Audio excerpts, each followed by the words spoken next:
Գյուրջան Կասկադ, հասանելի բնակարաններ 65 ամիս մարման ժամկետով։ Առաջերտին հանցագործության կապի մասին, երբ հրապարակվեց որոշման եզրափակիչ մասը, եւ այնտեղ արձանագրեց, որ պետք է ցույց տալ կապը հանցագործության հետ, իմ մտքով առաջին անցավ որ կապի մասին է խոսքը, ամուր կապի մասին է խոսքը, այսինքն արդեն ավարտված քրեական գործ մեղադրական դատավճռով, թե առավել նվազ, այսինքն նորից պետք է ապացուցվի ոչ թե իրականությունը, այլ հավանականությունը։ Եվ մենք տեսանք, որ ՍԴ-ն, երբ որ հրապարակեց որոշումը, 158 կետում արդեն հստակորեն ասեց, որ պետք չէ ապացել Արարատ Ավագյանի նախադեպային իրանքով սանված չէ, ողջամիտ կասկածից վեր, այսինքն պետք չէ մեղադրական դատավճիռ, այլ պետք է ցույց տալ որոշակի ողջամիտ հավաստիությամբ հանցավոր վարքագծի առկայությունը։ Եվ ՍԴ-ն մենակ չէ, ամբողջ գլոբալ քաղաքականությունն է կոռուպցիայի կանխարգելում, են գնում այս ուղղությամբ, որովհետև երբ որ տեսնում են ավարտված քրեական դատավարության որքան գույք է հանվում շրջանառությունից անօրինական, շատ ցածր արդյունքներ է ստացվում, սա գլոբալ հետազոտություն է։ Հետաբար դրա համար 90-ականներից 2000-ականներից սկսեց զարգանում մոտեցումը, որ առավել հեշտ է քար դատավարությամբ, ապացի առավել ցածր շեմով, ենթադրաբար, այսինքն ավելի հավանական է այո քան ոչ, Միացյալ Նահանգներում որ կիրառվում է, նման շեմերով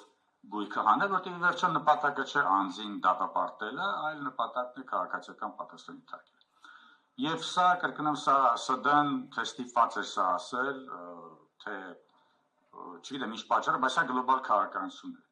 Բայց այլ հարց է, որ այս գլոբալ քաղաքականությունը կա մի ոլորտ, որ երբ չի կարողանում մերվել, դա մարդու հիմնական իրավունքներն են։ Եվ սա մենք տեսնում ենք եվրոպական դատային նախադեպային իրավունքը, որը խիստ հակասական է։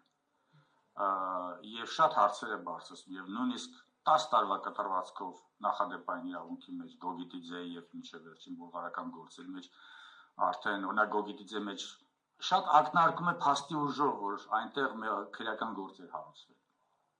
Բայց արդեն Թոդորովի գործում ամբողջացնում է ողջ այդ իր ասենալը, որ անպայման պետք է ցույց տալ կապը հանցավորության, բայց այնտեղ չի նշում, որ պետք է մեղադրական դատավճիռ լինի։ Եվ հետո արդեն մնացած գործերում այդ մոտենում է կրկին այդ դիրքորոշմանը։ Այսինքն կա խնդիրը միայն Հայաստանում չէ, խնդիրը կոռուպցիայի կանխարգելման գլոբալ քաղաքականությունն է, որը չի համակերպվում մարդու իրավունքի հետ, եւ այն գործիքները, որ բերված է անգլոսաքսոնական համակարգից, դժվար են համակարգում մայրցամաքային եվրոպական իրավունքի հետ։ Եվ ես տեսնում եմ միեդի ճիգերը, ինչ որ կերպ կոմպրոմիսների գնալ, չէ՞ որ միեդը ստեղծել է 40 տարվա նախադեպային իրավունք, օրինակ, որ չի կարելի զուգամիտել քրեական գործը քաղաքացիական գործի հետ, առավել եւս չի կարելի քրեական գործից բերել նյութեր եւ դնել քաղաք գործի մեջ, առավել եւս չի կարելի գաղտնի պայմաններով ստացված օպերատիվ տվյալները կիրառել քաղաքացիական պատասխանատվության ենթարկելու համար, որովհետև անձը այդ գաղտնի եղանակով ստացված տվյալների դեմ չի կարող պայքարել քաղաքդատավարության գործիքներով, որովհետև քաղաքդատավարության գործիքները չափազանց պրիմիտիվ ու չափազանց բութ են, որպեսզի կարողանան պայքարել հանցավորության մեջ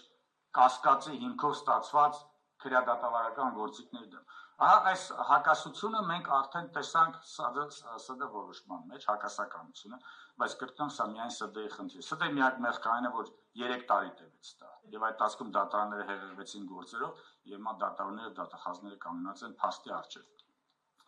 Բայց այն մեթոդաբանությունը, որը Հայաստանում շատ թույլ է զարգացած, այն է հանրային եւ մասնավոր շահերը փոխհավասարակշռելը։ Տարբեր իրավարաբերություններ։ Հիմա դատախազները եւ դատարանները կանգնած են լրջագույն փաստի առաջ, որ իրենք պետք է լուծումը տեսնեն հանրային եւ մասնավոր շահերի փոխհավասարակշռման մեջ։ Ընդ որում միեդը շարունակ շեշտում է հետեւյալ հանգամանքը, որ նման վարույթներով ի սկզբանե պետությունը դոմինանտ վիճակում է գտնվում, իր ահռելի վարչա իրավական, քրեադատավարական, քրեաիրավական գործիքներով,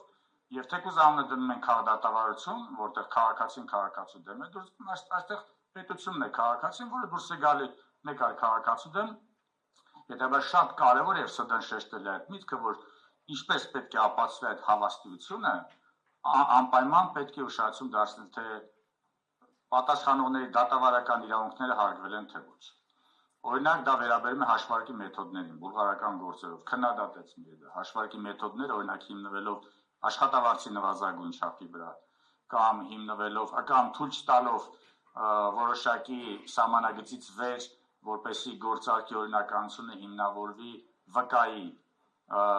արձանագրությամբ, նման դատավարական ապացողական սահմանափակումները անհամաչափ մեծ բեռ են սահմանում պատասխանողի վրա, որտեղ պետությունը ի սկզբանե դոմինանտ կարգավիճակում է գնում։ Հիմա կհաջողվի արդյոք մեր դատաներն ու դատախազներին այդ փոխհավասարակշռման տեստը կիրառել, երբ որ երբեք դա չեն արել։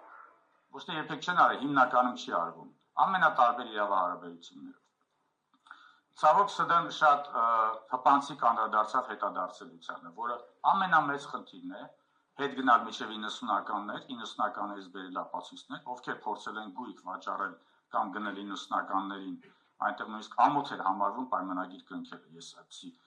պայմանների ունեցել եմ, ասում եմ, ինչա, չես վստահում, չկային կառուցակարգեր, չկային օրենքներ, եւ բուլղարական գործերում այդ փաստը շեշտում է, եւ հայցորը սահմանադրական դատարանին հենց այդ խնդիրը ներկայացել է, եւ դա ներկայացել է փոխհավասարակշռման տիրույթում, որ եթե մենք հաշվի չառնենք, որ դժվար է 90-ականներից ապացույց բերել, ապա ի սկզբանե դնում ենք անհավասար վիճակի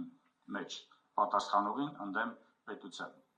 Բայց ցավոք սրտի չմշակեց պարամետրեր օրենսդրի համար, թե որ օրենսդրին օգներ, որ օրենսդրը որոշի, թե ինչքան հետ կարելի է գնալ։ Այդուհանդերձ հիմա մենք ունենք այն, ինչ որ ունենք, այսինքն այստեղ լուծումը լինելու է հանրային եւ մասնավոր շահերը փոխհավասարակշռի մեջ, որի մեթոդաբանությունը դատարանները տարբեր իրավահարաբերություններում եւ հատկապես սրանում շատ վատ են կիրառում միջևմա։ Պետք են մեթոդական ուղեցույցներ, պետք են նոր մոտեցումներ, նախադեպային նոր իրավունք է պետք, որպեսզի այս խնդիրը լուծենք, հակառակ դեպքում պետք է հիմնվենք միեդի նախադեպային իրավունքի վրա, որը ինքնին հակասական է։ Ինքնին շատ խնդիրներ չի լուծում։ Շատ հաճախ միեդը գերադասում ուղղակի ընդունելության փուլում գործը մերժել, որպեսզի չմտնի մի տիրույթ, որի վերաբերյալ եթե ինքը որոշում կայացնի, մի կողմից կհակասի գլոբալ քաղաքականության հակակառուցության,